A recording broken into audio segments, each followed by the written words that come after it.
Bueno, buenos días a todos y a todas. Ahora iniciamos Future Ceramic, la 7ª edición de Future Ceramic. El año pasado lo hicimos en las naves, este año lo hacemos en casa. Yo me imagino que esto se llenará conforme vaya avanzando las jornadas. Y hoy, bueno, este espacio, que es la 7ª edición, sabéis que es un espacio que tiene ese carácter divulgativo, está fundamentalmente orientado a vosotros y a vosotras, al alumnado. Se trata de compartir experiencias, de compartir también conocimientos, competencias profesionales. Y bueno, esta edición, pues yo creo que va a ser un poco especial también, porque hemos pintado el salón de actos, y bueno, hemos cambiado algunas cositas y realmente, bueno, el enfoque desde el principio de estas jornadas es un enfoque muy proactivo, pensando en generar nuevos escenarios de innovación, de conocimiento y fundamentalmente es un espacio para compartir experiencias de profesionales, de gente ya muy reconocida, que de alguna forma también os estimule a vosotros y a vosotras en este camino que es el de la cerámica. Un camino que tiene, como bien sabéis, diferentes recorridos, desde la tecnología, procesos, materiales, desde el diseño, desde el arte. Y siempre en estas jornadas, precisamente lo que intentamos combinar y que comulguen el mundo de la ciencia, de la tecnología y también del diseño. Hoy tenemos el honor y el privilegio de contar con Guillermo Monrós, es catedrático de inorgánica de la UGI, es un experto en pigmentos, pertenece, esto ahí ya tengo que recurrir a la chuleta, al grupo de investigación, dirige el grupo de investigación en química inorgánica medioambiental y materiales cerámicos de la Universidad Jaume I y nos va a hablar de la química de los pigmentos cerámicos sin cromo, de Teruel a Manises y Talavera y Alcora. Es un auténtico honor, nos va a enriquecer, a ilustrar a aquellos que no venimos del ámbito científico. Siempre a mí estas conferencias tan ajenas, por ejemplo, a mi perfil, me parecen súper enriquecedoras. Recibamos con un fuerte aplauso a Guillermo. Muchas gracias, Guillermo.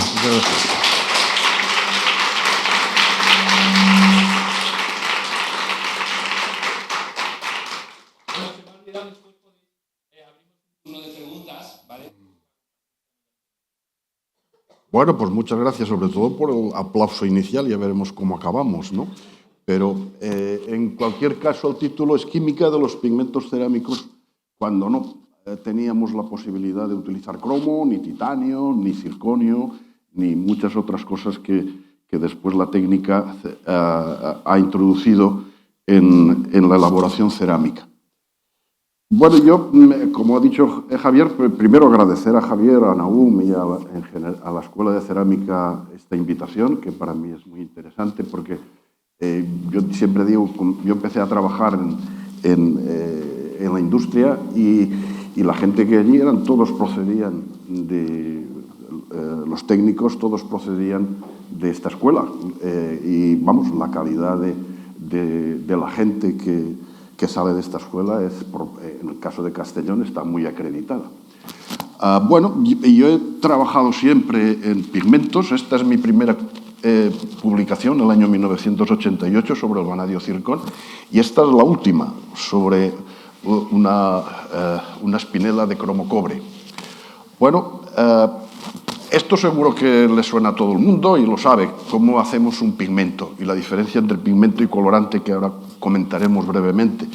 Pero esto nos referimos a los pigmentos de última generación, los pigmentos del zircón, que aparecen en los años 60. Obviamente ni en Teruel ni en Manises podían acceder a esta tipología de pigmentos. Los ceramistas actuales efectivamente sí que los tienen en su paleta y va muy bien. En este caso siempre mezclamos, cuando hacemos los pigmentos cerámicos, siempre mezclamos una base estructural, por ejemplo en el caso del zircón, óxido de circonio y sílice. Y le añadimos un cromóforo o un agente cromóforo. Si le añadimos metavanadato amónico, cuando lo calcinemos nos dará el turquesa de vanadio zircón. Si lo que ponemos es un sulfato ferroso, pues cuando lo calcinemos tendremos el pink coral, un rojo, bueno, no rojo, pero un pink interesante. Y si lo que le añadimos es óxido de praseodimio y lo calcinamos, entonces obtenemos el amarillo de praseodimio.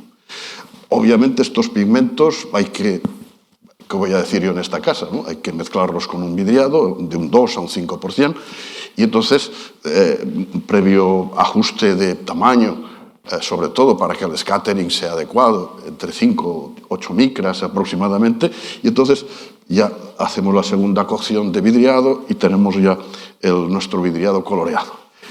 Bueno, esta es la paleta de colores que nos ofrece que lo tienen aquí en Manises, el colorificio Decano de producción cerámica.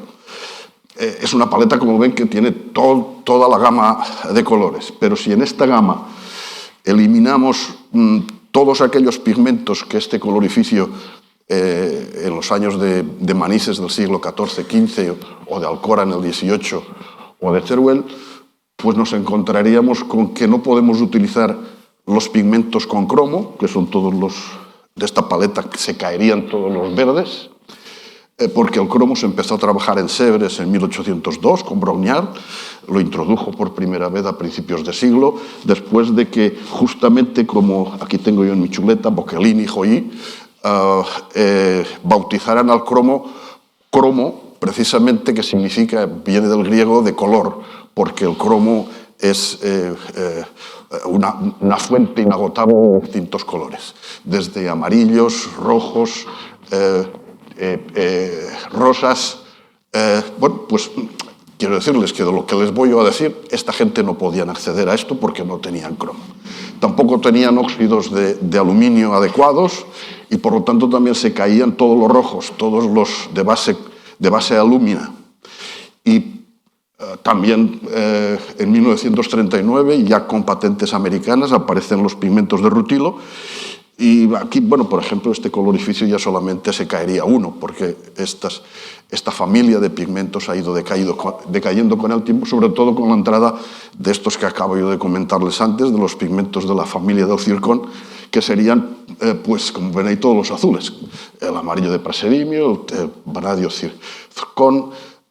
Al final, fíjense que si cogemos a un ceramista de la Alcora en el siglo XVIII, y este colorificio fuera a ofrecerle pigmentos, pues le podría ofrecer el zafre y una gris de antimonio estaño, porque todo el resto de la paleta actual cerámica ya es posterior al siglo XIX, a partir de Brongniart y la introducción del cromo en Sèvres.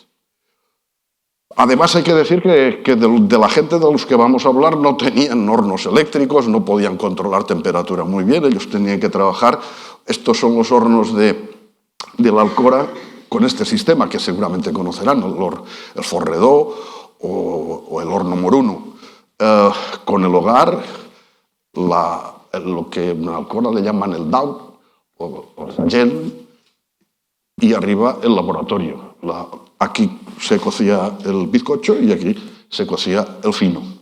Esto sería la vista de lo que llamamos el rastell, y en la parte de arriba los agujeros, digamos, que nos llevan al garbell, que aquí en Manises seguro que conocen incluso mejor que yo, ¿no?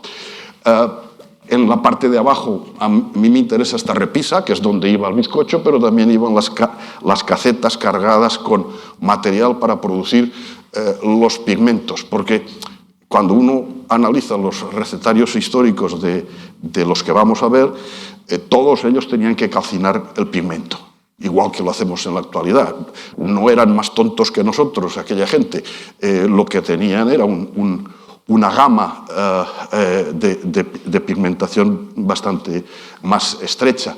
Y también aquí tenían que hacer, en una caceta, también tenían que fritar, porque también fritaban, porque tenían que producir el vidriado. Lo digo esto porque a veces uno lee en técnica no técnicos cerámicos, pero sí cuando economistas y algún historiador se pone a hacer historia de la cerámica, pues cosas que no tienen mucho sentido, ¿no? Por ejemplo, esto se lee en una tesis, que no voy a poner el nombre, obviamente, porque sería para darle los premios Nobel, no los otros, ¿no? Pero fíjense que se lee el uso del plomo, que actualmente está prohibido, entonces era tóxico. Bueno, pero sin el plomo esta gente no hubiesen hecho ni un puñetero azulejo, es obvio. Dice que evitaba la descomposición de la arcilla, que lo utilizaban para fundir vidriados o para producir, con la arcilla no mezclaban el plomo, no se les ocurría, es una tontería total. El plomo reducía ese grado de fusión, no sé qué viene eso, y dice, tanto el sílice como el óxido del plomo, esto es lo bueno, dice, tanto el sílice como el óxido de plomo, dice que son un elemento abundante en la región. Pues yo no sé si conocen ustedes aquí en Manises alguna mina de plomo, en la Alcora o en Teruel, no existe ninguna mina de plomo, se tenía que importar todo. Aquí en Manises, no hay minas de plomos aquí. Pero lo más grave viene después. Dice, en cuanto a los colorantes, se conseguía mediante la adición de sustancias completamente naturales y accesibles en los alrededores. Pues piensen dónde tienen ustedes antimonio, dónde tienen cobalto, dónde tienen zinc. Ni Manises, ni Alcora, ni Teruel. No somos especialmente municipios ricos en este tipo de minerales, ¿verdad? Pero después dice, entre ellos destaca el anhídrido arsenioso. Bueno, yo no sé dónde esta persona se sacó que esta gente utilizaba anhídrido arsenioso, porque no se ha utilizado nunca. Sí que es verdad que en los años 60, cuando los opacificantes de estaño se pusieron muy caros, y además no había, sí que es verdad que los fabricantes, pero entonces estamos hablando de azulejos, en 1950, casi cuando entra, digamos, como opacificante, al final sustituimos al estaño por el silicato de circonio, pues sí que se utilizó algo de arsénico como opacificante, pero bueno, no en nuestra gente que trabajó sin cromo, digamos, trabajó también sin arsénico. Ella aquí sí que dice claramente que generaba unos cristales diminutos, sí, como cualquier opacificante, y en ese caso... Bueno, pero en general yo siempre digo que el desconocimiento de la química de colores, esmaltes, y menos de pastas, pero también, es algo natural y además es clamoroso. ¿Y por qué? Pues porque en cualquier colorificio, en cualquier industria cerámica, la formulación es algo secreto industrial y es muy difícil acceder a las formulaciones. De hecho, recetarios antiguos no tenemos, o están muy recónditos, o es muy complicado.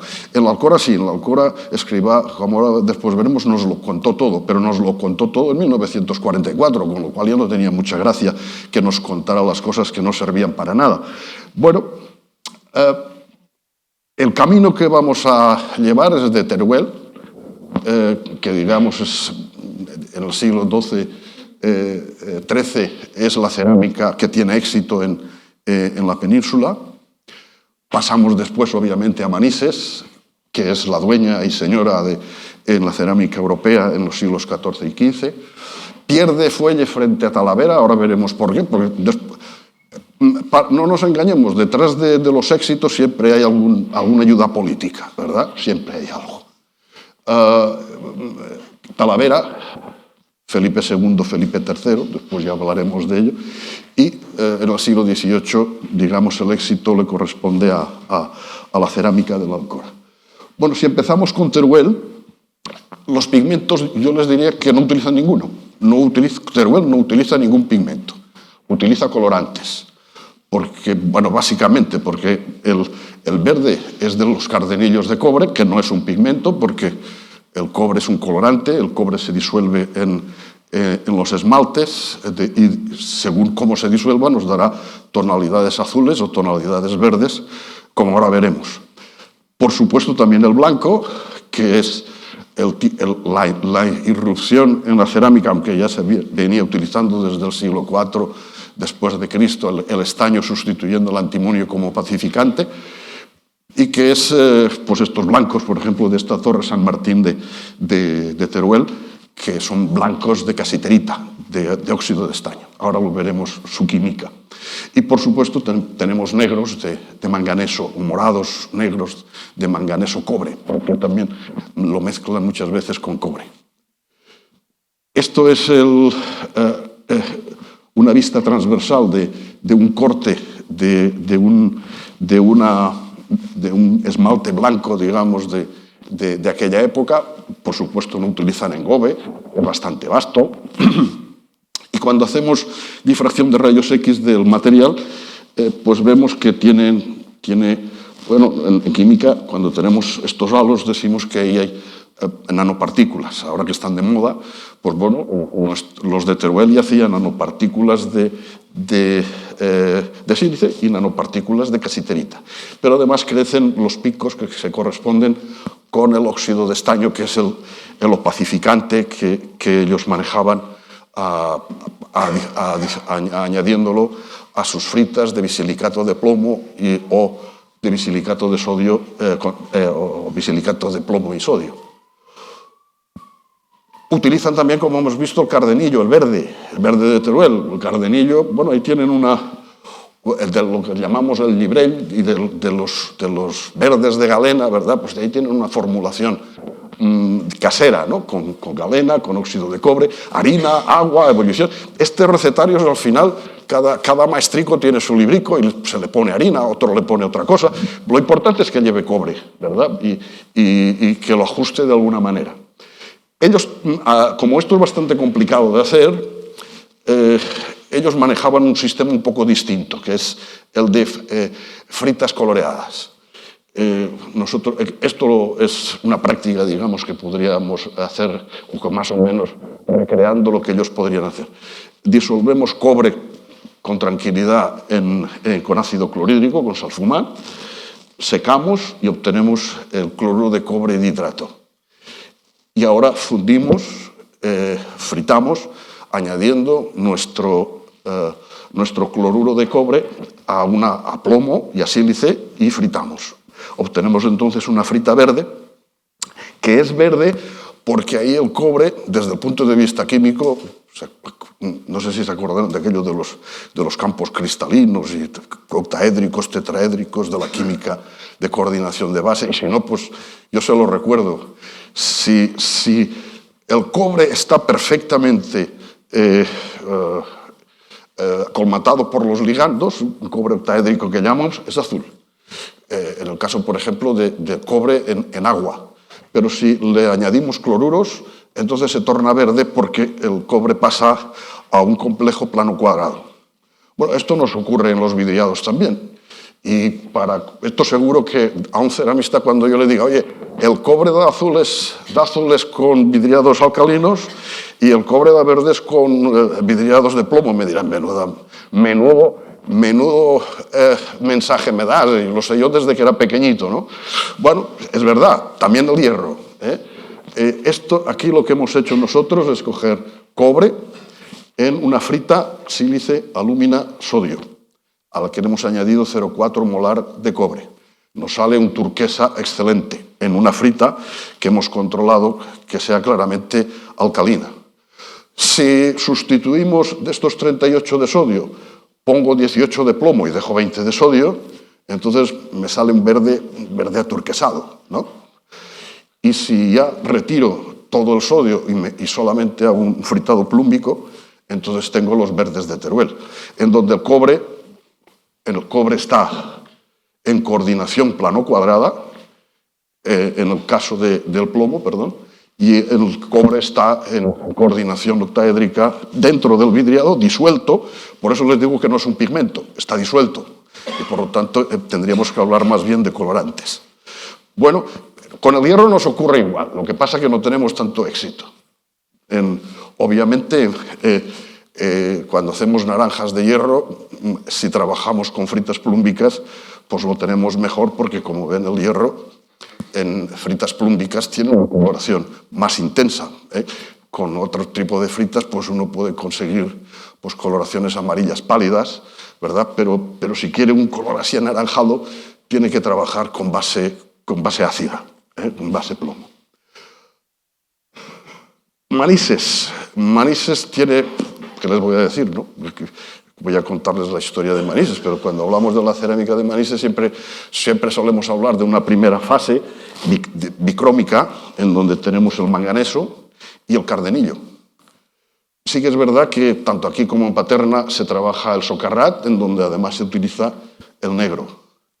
Después pasamos ya a la serie azul, en donde se utiliza ya una tricromía, pero utilizando un zafre, que además es de Castellón, el zafre que se utiliza, el óxido de cobalto con ciertas cantidades de cuarzo, porque el zafre, aquí en Manises, casi todo lo traían de una mina en Castellón, en Chóvar. Y después, obviamente, lo más interesante y lo que da importancia a Manises, que son los dorados, el cobrizo o el dorado con cobre y con plata. Bueno, aquí se dice, yo pongo aquí, aquí les voy a contar, ¿no? Aquí en Manises, que parece que Pedro Boil parece que trajo a los técnicos de Granada. Yo creo que en Manises no hacía falta que vinieran técnicos de Granada a explicarles cómo hacer el reflejo metálico, porque aquí había bastantes musulmanes que conocían bien el arte. Pero bueno, en cualquier caso, los historiadores nos dicen que Pedro Boil fue a Granada, porque lo envió allí como embajador el rey de Aragón, Juan I, y pues de allí parece que fichó a unos técnicos. Bueno, Alcora sí que lo hizo con Manises. Alcora sí que vino aquí a Manises a fichar técnicos y llevárselos a Alcora para introducir allí el reflejo metálico. Bueno, el socarrat. Esto es un trabajo con fluorescencia de rayos X de nuestros compañeros de la Universidad de Valencia. Todos los socarrats no son iguales, y de hecho, pues supongo que cuando a un ceramista le diga ¿cómo haces tú el socarrat? Pues dirá, como me da la gana, y la formulación que tengo tampoco te la voy a explicar, ¿verdad? Porque es mía y me sale bien. Pero bueno, este socarrat que analizaron nuestros compañeros, como siempre, tiene el negro, el rojo y la base blanca. En este caso, la base blanca no lleva estaño, es una base de plomo calcio, o por lo menos eso es lo que nos sale en el análisis de fluorescencia de rayos X. Con lo cual implica que a lo mejor pero bueno, sílice tampoco hay, no vemos. Es una opocificación base cálcica, que es un poco extraña, la verdad, en este material. En el negro vemos cobre y manganeso. Bueno, aquí en estos análisis lo que está en rojito es lo que lleva ya la propia pasta, y que obviamente también nos sale en el análisis.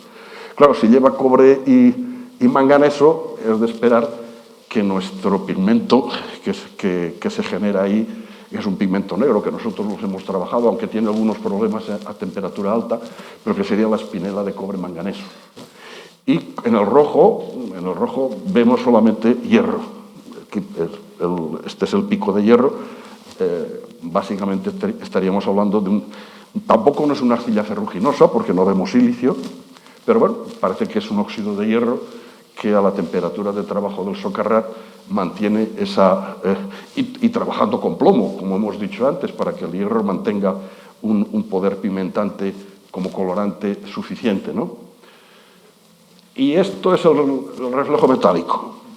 Puglioni y Coy tienen un trabajo que he cogido aquí, que recrean la producción del reflejo metálico de Manises. Resumiendo un poco, pues plata y cobre. Ellos añaden, yo no sé por qué añaden el mercurio, pero todos, o por lo menos en todos los recetarios que se conocen, parece que añaden sulfuro de mercurio. No le vemos una base científica o técnica para que esté, seguramente porque lo normal es que ese mercurio que ahí se genere se evapore también, se elimine. Arcillas muy ferruginosas de almagre, azufre, y la cosella. La cosella era cuando se saca todo el material y se restriega, el residuo que deja lo reciclan y lo mezclan con la mezcla inicial. Esto tienen que hacer una pasta, para ello utilizan emulgentes naturales. Sí que tenía razón nuestra tesinanda que he introducido, con miel, ajo, vinagre, para hacer una pasta y pintar a pincel. Hay dos fases. Aquí, quien ha estudiado, y yo por lo menos me lo creo, Pradell han estudiado un mecanismo de reacción del proceso y parece ser que la pasta y el vidriado, hay una fase oxidante a 500-600 grados para después introducir aromáticas mojadas y producir un ambiente reductor en una segunda fase de cocción. Pero en la primera fase de oxidación hay un intercambio iónico, el cobre y la plata difunden hacia el vidriado y los alcalinos difunden hacia la pasta. Esto es por los datos que nos transmite Pradell. Y cuando hacemos la reducción, este cobre y esta plata, los iones, reducen a plata o cobre metal y tenemos nanopartículas de plata o de cobre, que son las que inducen el brillo metálico. Nosotros lo hemos intentado hacer, pero lo hemos intentado hacer por un proceso Sol-Gel, utilizando butóxidos y añadiendo modificadores que equilibren al cobre y a la plata. Hemos utilizado titanio, circonio y hemos utilizado un sistema de serigrafía. Aquí tienen los primeros estudios. Siempre se produce, sobre todo si le añadimos un reductor, en este caso fructosa, azúcar, y sí que se produce, pero lo difícil es eso, tenerlo controlado. Ellos, para controlarlo, pues, como dice Puglioni, tienen estos sistemas, van sacando muestras y cierran la cocción en el momento que ven que el reflejo lo tienen en las condiciones que ellos quieren, ¿no? Bueno, nosotros en este material que se produce, ya les digo, nosotros utilizamos un método Sol-Gel en donde añadimos básicamente cobre y en este caso, por ejemplo, butóxido de titanio, eso hidroliza en el horno y nos produce este tipo de material, en donde esto sería el vidriado, hay una capa de difusión de plata o cobre, y titanio también en este caso. Esto es una vista a microscopio óptico, 100% aumentos de esto, en donde vemos cristalitos verdosos. Cuando hacemos la difracción de rayos X o Raman, pues básicamente tenemos los dos, nos dicen lo mismo, que tengo rutilo, obviamente, porque he puesto titanio en el reflejo metálico, obviamente no hay. Hay tenorita, óxido de cobre, y hay cuprita, óxido de cobre 1. Pero nosotros, y también cobre metal, pero el cobre metal está, en este caso, en una cantidad relativamente inferior. Cuando vamos a microscopía electrónica, vemos la capa de material donde tenemos al cobre. Está formado por nanopartículas del orden de 60 nanómetros. Fíjense que esto es una micra y esto vendría a ser, pues eso, los 60, 80 nanómetros, las nanopartículas que aquí tenemos. Cuando hacemos el análisis, pues obviamente tenemos cobre y titanio. Esto no es nuevo, es lo que metimos. Obviamente hay cobre y titanio, pero también tenemos materiales, como dice Pradell, potasios, sodio, que nos han venido a superficie por difusión desde la capa inferior. Cuando hacemos el análisis transversal, esto es la capa de difusión que antes hemos visto, nuevamente comprobamos, estos son 2 micras, pues comprobamos que son nanopartículas muy pequeñas, de 60-80 nanómetros, y cuando analizamos, pues lo que vemos es básicamente cobre. Pero eso no es anormal. Lo que tenemos que tener es lo que pusimos, cobre y titanio, pero desde luego también, como Pradell nos indicaba, la interdifusión de alcalinos hacia la superficie de esa capa serigráfica. Esto es con plata. Con plata ya ven que los resultados son un poco mejores incluso que en los cobrizos. Cuando analizamos esto, pues aquí ven ahí la capa de difusión de la plata en nuestro vidriado, que es un vidriado convencional actual, con circonio, no lleva plomo. Eso también hay que decirlo, porque si uno dice, ellos utilizaban plomo y obviamente les acabo de decir que el rendimiento con vidriados plúmbicos siempre es mucho más interesante que con vidriados borosilicato con circonio, que es el que nosotros manejamos, ¿no? Al hacer difracción de rayos X, tenemos, aquí sí que tengo sílice, tengo cristobalita, es este pico, y tenemos plata, lo que lleva P, y obviamente también rutilo. Esto es por microscopía electrónica, vemos aquí las nanopartículas, fundamentalmente plata, plata titanio, y cuando hacemos el análisis, obviamente, tanto puntual como amplio, siempre... Bueno, aquí en este caso nos interdifunde mucho zinc. En el caso de la plata, eso no lo veíamos en el caso del cobre. El transversal, lo mismo. Tenemos, esta es la capa que queda arriba. Cuando hacemos la analítica, pues nos ocurre lo mismo. Tenemos ahí un enriquecimiento de zinc en la parte donde hemos puesto nuestra capa de plata titanio. Esto es otros estudios con circonio, cobalto, hierro, cobre, paladio, manganeso. Siempre se producen situaciones, como ven, de este tipo. Al final, pues, una vez controlamos el material, le añadimos, por ejemplo, alguna temperante, acetilacetona. Utilizamos no agua, sino dietilenglicol como base de trabajo. Y entonces ya obtenemos cobrizos, digamos, que sí que podrían decirle a los cobrizos de Manises: yo soy un cobrizo, ¿no?, parecido al tuyo, pero obtenido por una metodología Sol-Gel y sin necesidad de reductores, eso sí, con titanio, circonio y con un proceso de elaboración un poco más, bueno, más complicado, no lo sé, porque la verdad es que el sistema del reflejo metálico tradicional es bastante complejo y dificultoso.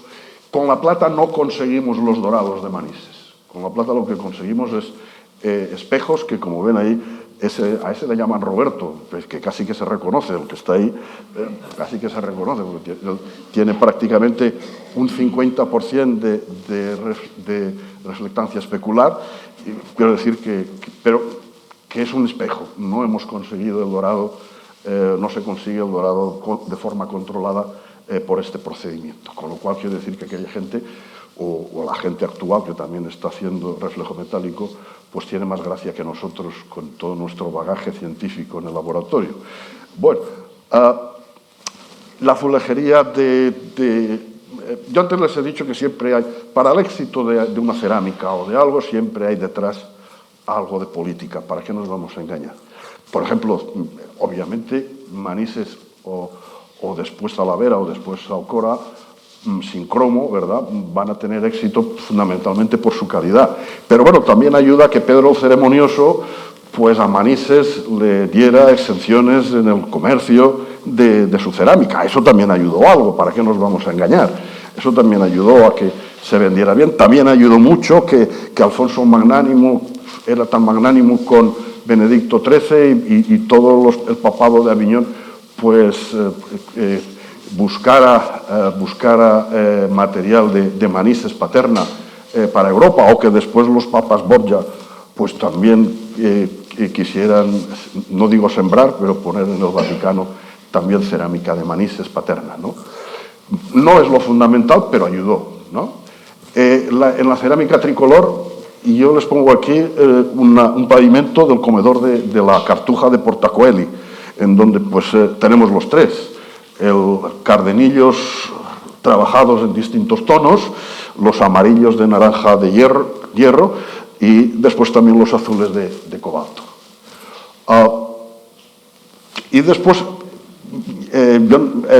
ya saben que no sabemos cómo es el cielo, lo que sí sabemos es cómo es el pavimento del cielo, ¿no? Porque está pavimentado con manisetes, con el tricolor de Manises. Esto es seguro que lo conocen ustedes, que es la adoración del Cordero Místico de Huber y Jan van Eyck. Siempre lo ponemos de manifiesto como el éxito de la cerámica de Manises, puesto que donde tenemos el cielo, que es donde están los ángeles, que lo he puesto más grande, está el pavimento es con manisetes de Manises, obviamente, Manises Paterna. Y el suelo es de cardenillo, el suelo donde está Cristo y San Juan, y que además esto parece ser que solamente se ve cuando es día de fiesta, si no, solo se ve esto, que es bastante, bueno, de lunes a viernes no se ve cuando vas en domingo sí que puedes ver ya todo el políptico totalmente abierto. Pero bueno, el cielo está pavimentado con cerámica de Manises, como ven. Nos vamos a Talavera, pierde fuelle en el siglo XVI Manises, pero en Talavera básicamente utilizan la misma paleta de pigmentos. Básicamente es la tricomía del naranja de matita cuarzo, el azul cobalto y el morado negro de espinela de manganeso, que sí que es verdad que ellos lo manejan con más... Bueno, la gente que sabe más de delinear y ribetear siempre se hace pincel con ese morado de manganeso, parece ser, ¿no? Quien primero lo utiliza ese sistema parece ser que es en Talavera. Vuelvo a repetirles que algo tiene que ver también siempre aquello de una ayuda política para que el arte, digamos, tenga éxito. No digo que sea lo fundamental, pero Talavera, Hans de Brient, que aquí lo conocemos como Jean Floris, porque muchos de los grabados que se utilizan en la cerámica valenciana, después también en Alcora utilizan los grabados de él y de Tempesta, de italianos y holandeses básicamente, lo contrata Felipe II para que le provea de azulejos para el Alcázar de Madrid. Y él funda su taller en Talavera, con lo cual en Talavera, pues Jean Floris o Hans de Brient, como quieran llamarle, tiene bastante predicamento en el sentido de que fue, no digo el fundador, pero sí el que, digamos, le dio importancia a la cerámica de Talavera. Y después hay una cosa que también es muy interesante. Su sucesor, Felipe III, promulga en 1601 la pragmática contra el lujo. En esa pragmática contra el lujo, bueno, él lo que quiere es recoger todos los metales nobles para transformarlos en moneda, porque le interesa que estén en moneda y por lo tanto prohíbe que se utilice vajilla de oro o vajilla de plata, y entonces les dice a los nobles que eso lo tienen que inventariarlo, porque no pueden utilizar vajilla con metales nobles, y les dice que lo cambien por cerámica de Talavera, que es muy bonita, muy lujosa y que funciona muy bien, y además no le priva a él de los metales nobles para poder acuñar moneda. Como esto, justamente en esa pragmática de quien hace, entre comillas, publicidad de Talavera, no de Manises, ni de Teruel, ni de otro centro cerámico, pues hombre, no digo que eso le ayudara mucho, fuera lo fundamental de Talavera, pero ayudó algo, ¿no? Como ahora veremos también le ocurre a la Alcora. Básicamente, la cerámica tricolor es la misma, y ya saben que la exportaron y muy bien a América, en donde prácticamente a la cerámica de Puebla pues se le llama talaverana. La conocen no como cerámica, sino como talaverana. Y llegamos a la Alcora. La Alcora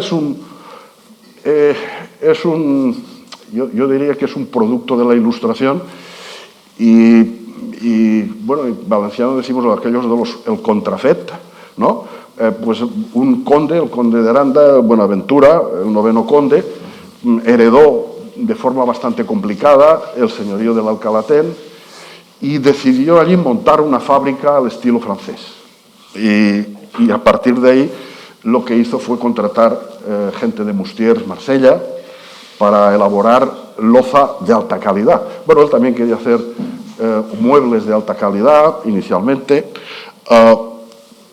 pero es digamos, no lo hizo aquí en Manises o en Paterna o en Valencia, que es donde realmente había técnicos y gente que conocía de verdad la técnica cerámica, sencillamente porque él era el dueño de aquello, y como era el dueño de aquello y además quería hacer algo distinto, porque supongo yo que quería trabajar al modo francés, y por eso se trajo también a cinco pintores franceses. Olegui era el fundamental de la primera época, aunque solo duraron 8 años, pero en cualquier caso fue fundamental. Y yo también les digo que en Alcora el técnico de más larga duración, aunque hay muchos obviamente, porque en Alcora la ventaja que hay es que tenemos bastante documentación y se firman muchas de las piezas, cosa que no ocurre pues en Teruel o aquí, ocurre, en Manises sí también ocurre, pero ya muy hacia aquí, no en los siglos XIV, XV. Pero aquí sí, aquí hay firma de autor y por lo tanto tenemos recetarios, la documentación, digamos, en ese sentido, vamos, yo hablo desde el punto de vista técnico, de recetarios, es mucho más abundante, sobre todo a través de Escriba de Balaguer, como les digo. Bueno, ellos trabajan inicialmente a la moda francesa, el camailleux, el camaillé bleu o el camaillé jaune, con un pigmento nuevo que no conocíamos todavía en España, que es el amarillo de Nápoles.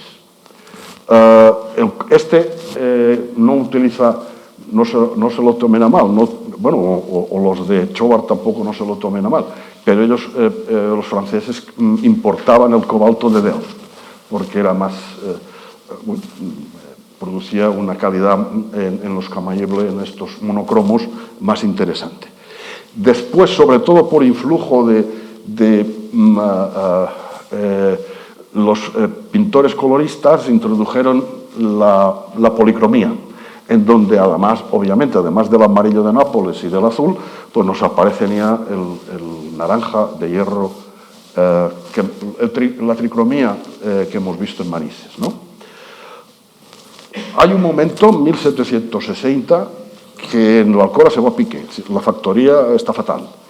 Y Julián López, que les he dicho que es el técnico que dura 50 años prácticamente dirigiendo la factoría, que procede, parece ser, de aquí de Manises, aunque también primero fue a trabajar en Talavera y de Talavera bajó a la Alcora.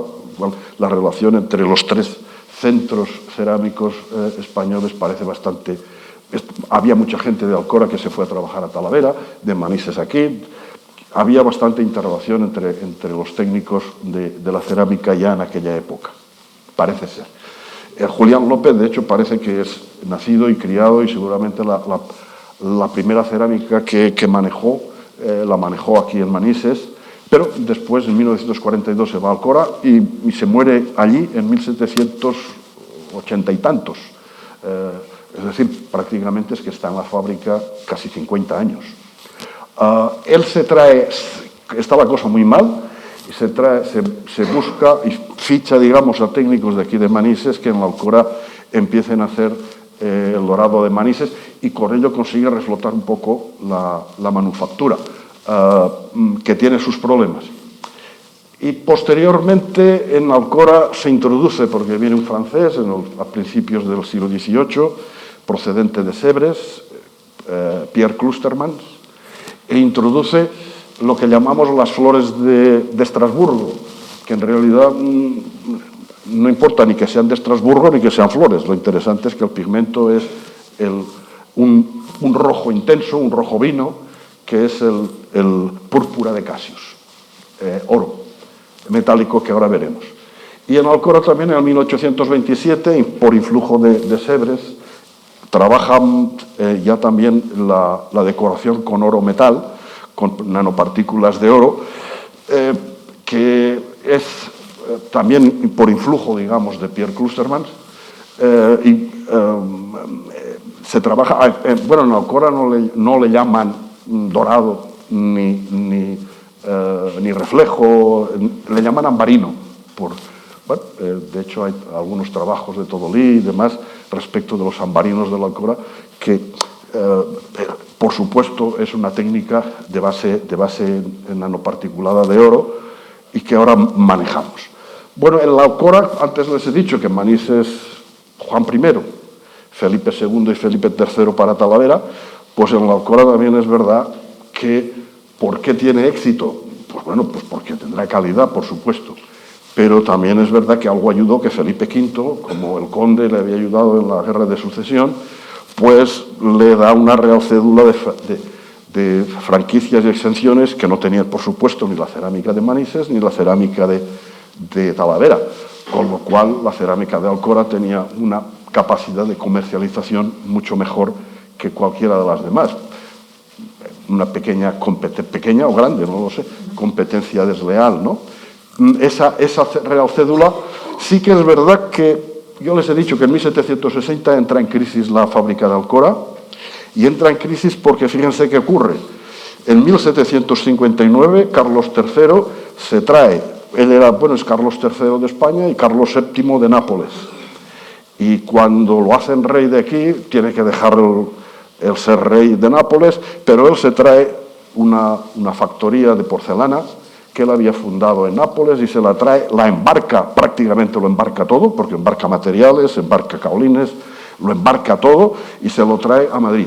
Y en Madrid funda el Buen Retiro, una fábrica de porcelana. Con lo cual, fíjense, como dice un historiador en 1759, la nobleza, ¿a quién le va a comprar porcelana? ¿A la fábrica del rey o a la fábrica del conde? Pues obvio, a la fábrica del rey, con lo cual la decadencia de Alcora también tiene una parte política importante. Alcora tuvo que dejar de hacer material de alta calidad, tuvo que empezar a trabajar material más popular y, por lo tanto, pues la calidad disminuyó. Sobre todo también cuando el propio rey, en 1763, también le cobra tasas por expedir la cerámica a las Indias, con lo cual reduce también los márgenes de trabajo y de competitividad de la fábrica. Bueno, una cosa por la otra, también han ayudado y en un momento pues los cambios políticos y demás también pueden producir situaciones de este tipo. Escrivá de Romaní es, con lo de la historia de Alcora, es la que nos da bueno, a mí me interesan los anexos hay dos ediciones, en 1919 a mí no me interesa, bueno, no me interesa, me interesa menos, me interesa más la de 1944 porque la del 19 no puso en los recetarios, los 5 recetarios de pigmentos, pero en cambio en la de la edición del 44 sí que están todos los recetarios. Supongo yo que en el 19 todavía tendría algún problema con publicarlos, ¿verdad? Pero en el 44 se ve que ya no lo tenía y en la segunda edición ya. Y la verdad es que normalmente los historiadores suelen manejar la primera, porque obviamente cuando empiezan a hablarles de pigmentos y de recetas, pues supongo yo que se aburren y no les interesa demasiado. Bueno, en cualquier caso, en Alcora hay 4 etapas, asociadas casi siempre a un fichaje de una persona extranjera. Oleguí, Ochando, Causada, López. López es el que yo les he dicho, que es el manicero que está trabajando en Alcora durante 40 años. Pero Oleguí y los franceses son los que inician esta fase del Camallé. Nífer desarrolla, nosotros en la charla de hoy no es colateral porque no es un colorista. Nífer viene de Prusia, de la cuna de la cerámica, de la pasta dura. Aquí la tengo de aquí atrás. Mira que a veces, la edad... Meissen, demonio, Meissen. Bueno, pues eso, este hombre venía de Meissen. Y Nífer, a ver... pero nosotros como colorista es como desarrolla la pasta porcelana de huesos y vamos, trabajan con pastas, no digo que es importantísimo, pero no es del ámbito de lo de hoy. Klusterman sí, introduce el Crimoer en Alcora, la tierra de pipa, él procede de Sèvres y después en la última fase con la estampación son ya gente de Staffordshire, Procter y Porter, que el duque de Híjar ya los contrata en Sevilla para intentar relanzar la fábrica que ya estaba prácticamente en sus últimos suspiros. Fíjense, cuando en 1790 aparece, hay que relanzar la fábrica, supongo yo que Domingo Badía, que es el que coge la dirección de la fábrica, le dice al pintor jefe, que en este caso es Vicente Prat, esto en Sèvres también desaparece.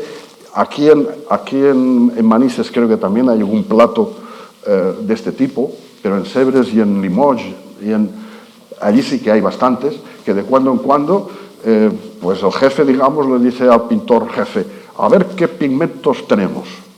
Y este es fíjense que es justamente, básicamente, una presentación de la paleta de de pigmentos o de colores que en 1790 tiene o pueden utilizar, digamos, en la Real Fábrica de Loza y Porcelana de la Alcora. Nosotros aquí, cuando los catalogamos, fíjense que a través de los solecitos estos y con los reminados, que realmente aquí vemos siete elementos básicos. El resto son mezclas o añadidos para ver cómo funcionan a pincel, dependiendo de pruebas con pinceles de distinta graduación. Bueno, lo interesante de este plato es también el culo, porque fíjense que aquí nos cuenta toda la historia. Dice, son las primeras pruebas sobre pinturas, y hay algún pigmento que le falla, como ven ahí, porque sobre la no se lee. Cocida el 23 de enero de 1720 por Vicente Ramos, maestro de pintura, de orden de don Domingo Abadía, que lo he dicho antes. Es que ya los nombres, pero Domingo Abadía, que es el director que entra a hacerse cargo de la fábrica, ¿no? Bueno, en esta primera fase, yo también les digo que en Alcora, pues incluso cuando hablamos de los ceramistas, pues incluso podemos poner su firma. Esta es la del el técnico que yo les digo que es de aquí de Manises y que trabajó 40 años. Y yo diría que es en Alcora yo creo que no lo conoce casi nadie, pero habría que relanzar su figura, porque ya les digo que durante 40 años fue el que manejaba la parte técnica de la Real Fábrica. Mariano Causado a mí también me cae muy bien, porque él viene de Muel y es un colorista típico. Este se dedicaba solamente a hacer colores. De hecho, en 1761 el conde le da una super gratificación porque ha conseguido un encarnado de hierro hematita muy bueno, que no hay ningún otro más en Europa. Bueno, algún otro habría, pero en cualquier caso, bueno, ya lo hemos dicho, estos son los monocromos del Camayer Bleu y el Camayer Jaune. La introducción desde el punto de vista de pigmentos es que aquí ya no utilizamos para el amarillo el hierro, digamos. Aquí es un amarillo más o menos puro del antimoniato de plomo. Bueno, antimoniato de plomo con estaño. Cuando hemos analizado ese antimoniato, no solo el pirocloro de antimonio plomo, sino que lleva estaño también. Está modificado con estaño, que le da un amarillo más potente.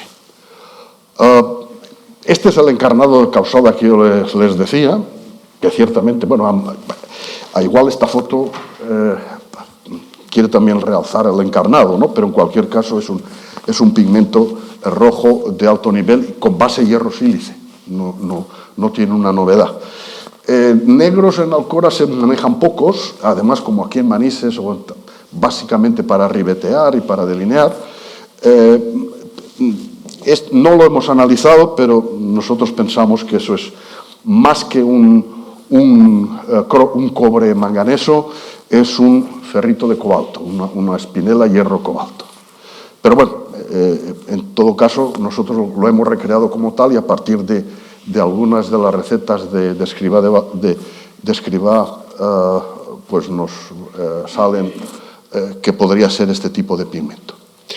Y ya les he dicho que en 1760 López tiene que venir aquí a Manises a buscar técnicos para ver si le ayudan con el reflejo metálico, y Alcora produce reflejos metálicos de interés, pero realizados por gente de Manises. Tampoco no se pueden poner medallas los ceramistas de Alcora, porque estaba fabricado por gente de aquí. Kloostermans, bueno, esto es Pedro Kloostermans, este en realidad es su hijo.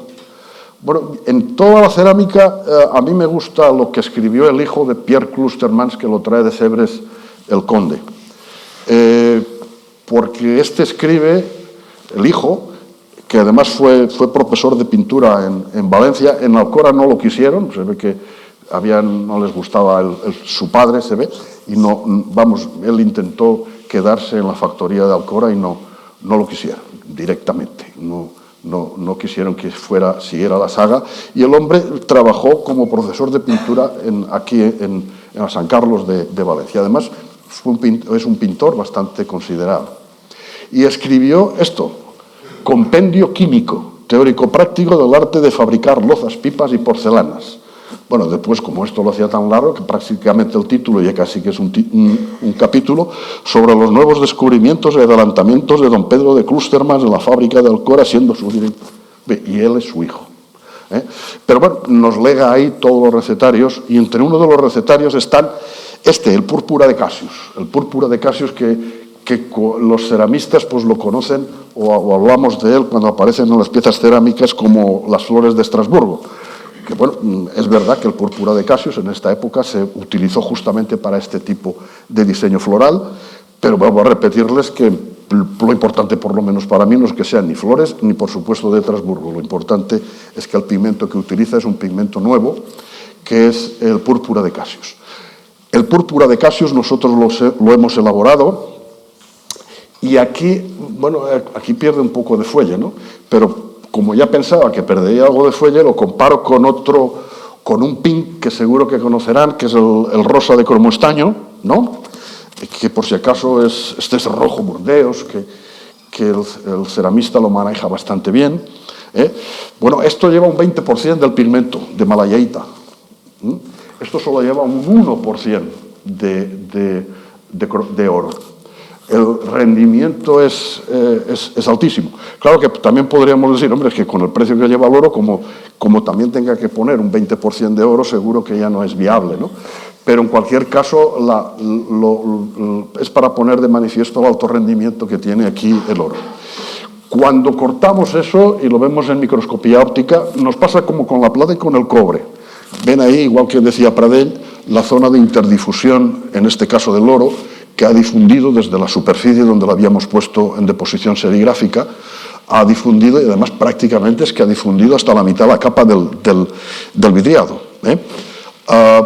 Aquí tienen la diferencia, esto es un espectro de reflectancia difusa, en donde se pone de manifiesto pues, que este es el blanco, este es el púrpura de Cassius, y este es el rosa de cromo estaño, este es el blanco, que lo refleja todo, y es decir, la reflexión en el visible es mucho más alta en el caso del oro, y por eso tenemos mayores.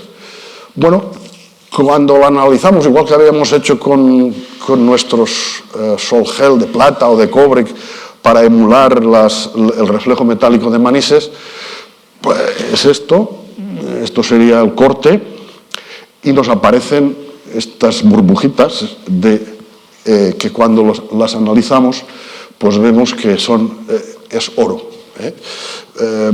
Aparecen nanopartículas de oro, que son estas de aquí, que aquí pone oro porque es el espectro de fluorescencia del oro. Las partículas pues las hay de todos los tamaños, es variado, desde 5 nanómetros hasta 80 nanómetros, las más grandes. Aquí tienen lo mismo, y lo que vemos es básicamente oro.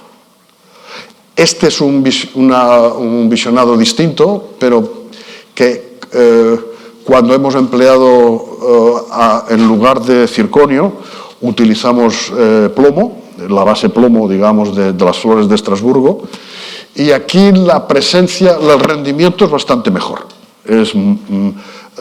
La cantidad de nanopartículas, como ven aquí, es bastante mejor. De hecho, si comparan aquí, pues tenemos que sufrimos un poco para pillar las nanopartículas, y aquí las nanopartículas se las ve casi no digo que a ojo directo, pero bueno, que la concentración de partículas cuando utilizo como vidriado cristalizador bisilicato de plomo, pues funciona mucho mejor. Aquí están las nanopartículas, que obviamente es el análisis por fluorescencia de rayos X, que nos indica claramente que es oro. Y por último, y ya termino, pues el ambarino de Alcora. El ambarino de Alcora, que es, al fin y al cabo, lo trajo también Clústermans a la Alcora. Bueno, estas son piezas, estas de aquí son de Sèvres, del dorado de Sèvres, y estos son de la manufactura. Lo que pasa es que en la Alcora siempre, le dan mucha importancia a los Camaillé y a los polícromos iniciales, y en cambio a esto no le suelen dar importancia. Bueno, pero estos ambarinos, que al fin y al cabo pues son, como ven, tienen una buena manufactura, y por eso he puesto aquí los dorados de Sèvres y al lado los del Alcora, pues más o menos tienen una calidad equiparable. Miren, hay dos, en los ambarinos estos los hacía Meissen. Sèvres, como siempre, copió mucho de Meissen, y de Meissen y Sèvres hemos copiado todo el mundo, y supongo yo, y todos los centros cerámicos han intentado emular los centros básicos ceramistas. El método de Meissen era un método que ahora, cuando yo con mis estudiantes estudiamos cosas de nanopartículas y tal y cual, y coprecipitados y no sé qué más, Meissen en 1720 ya utilizaba un método de síntesis de coprecipitación y con utilización de nanopartículas. Disuelven en agua regia el oro, ese oro lo coprecipitan con sulfato ferroso, y les aparece esto que es feísimo, es un polvo marrón, porque ahí hay mucho hierro, pero también hay nanopartículas de oro. Y le hacen como con el púrpura de Cassius o con las mezclas del reflejo metálico de Manises. Los mezclan con ajo, cebolla, vinagre. ¿Lo recuerdan de antes de Manises? Pues aquí los emulgentes de la época son los mismos en todos los sitios: ajo, cebolla, vinagre. Con eso se forma, bueno, y aquí esta gente también ya utiliza goma arábiga, un emulgente, digamos, más novedoso. Pues hoy en día tenemos emulgentes, dispersantes, tenemos aplicación de modificación de barbotina de muchos tipos. Pero en esta época, pues obviamente, pues emulgente lo que hay, y aquí todavía pues tienen ya la goma arábiga. Con esa se pinta a pincel y después se cuece a una temperatura 400-500 grados. Aquí no hace falta reducción y parece que funciona bien. Lo que pasa es que el método Meissen en Sèvres no funcionaba. Y no funcionaba porque primero, era muy caro. Y yo aquí les pongo, porque en estas cosas de cerámica, al final, ya saben ustedes, cuando es cerámica comercial hay que mirarlo todo, ¿no? Los de Sèvres dijeron: oye, un plato de porcelana cuesta 14 euros, y un pintor de Sèvres cobraba en esa época pues de 80 a 90 libras al mes. Pues está pasado a libras porque esto es literatura inglesa. No lo he querido pasar a francos, pero como viene así, pues viene así.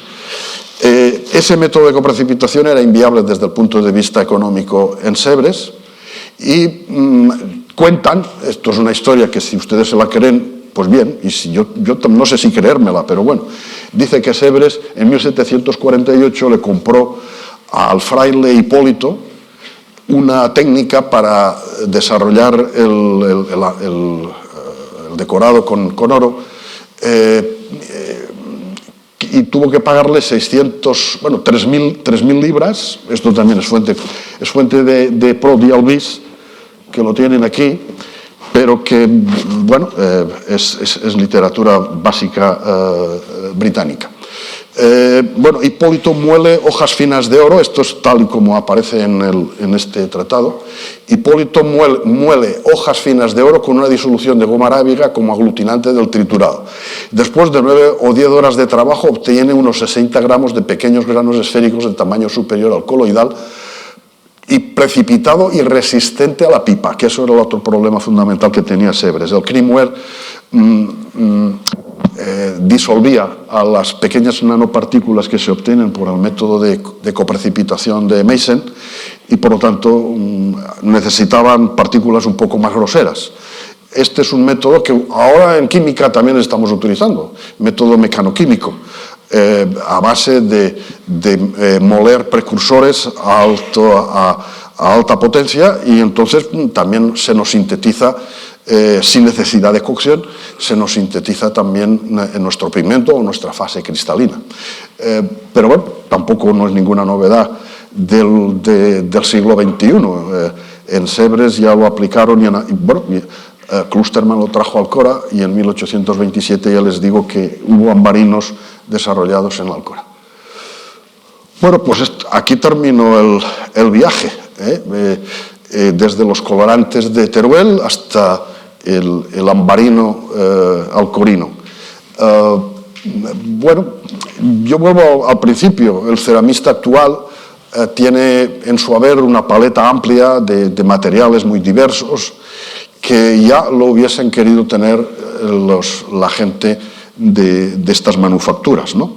Pero en cualquier caso la calidad que consiguieron es altísima, con unos medios realmente muy limitados, como es. Espero que haya podido ponerles de manifiesto desde el punto de vista de los pigmentos.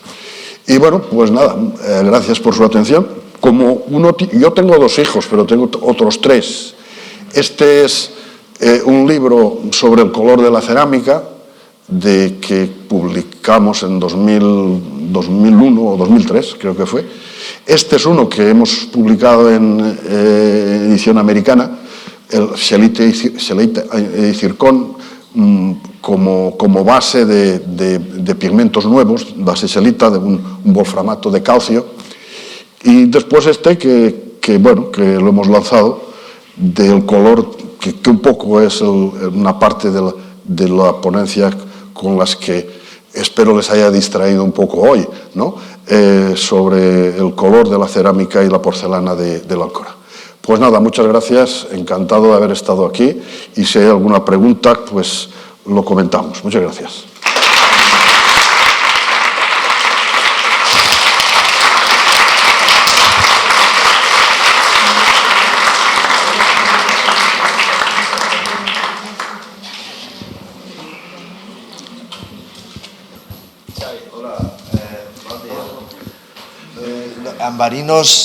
Els ambarinos estos de Alcora, segons lo que n'hi ha ahí del vehicle que utilitzen per a pintar, no fa reducció.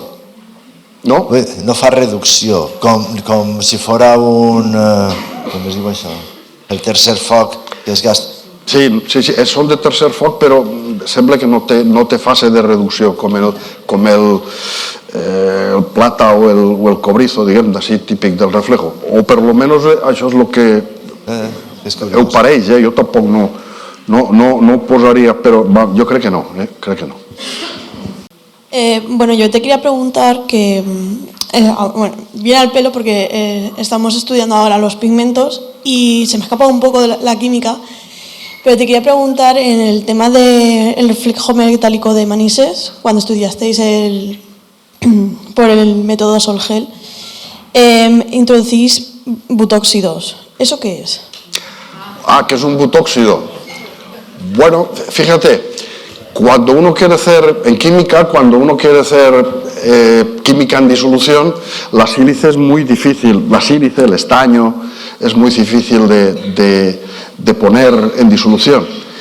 Y los butóxidos, bueno, no tengo aquí una pizarra, pero un butóxido es, por ejemplo, el de silicio es el butóxido de titanio, es un titanio que tiene, en el butanol, ¿te suena?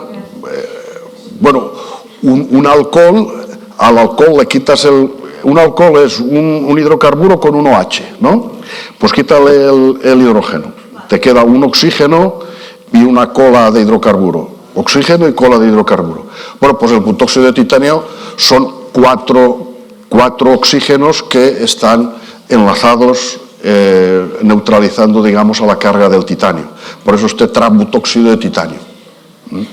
Pero básicamente es eso. La ventaja que tiene es que podemos poner en disolución, cosa que fíjate que aquí en Manises, para el reflejo metálico, supongo yo, que hubiesen tenido un sistema para poder poner en disolución al titanio, al circonio, pues, pero ahora sí lo tenemos a través de los alcóxidos. Y con una química, bueno, muy nueva tampoco es, porque estamos hablando ya de los años 70, que la estamos manejando en cerámica, sobre todo para cerámicas avanzadas, claro. ¿Alguna pregunta más?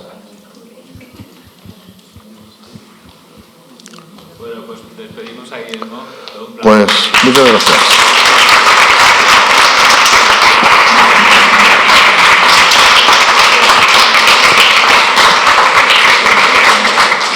Bueno, y la novedad es que el cielo está alicatado con cerámica Manises. Muchas gracias. Muy bien.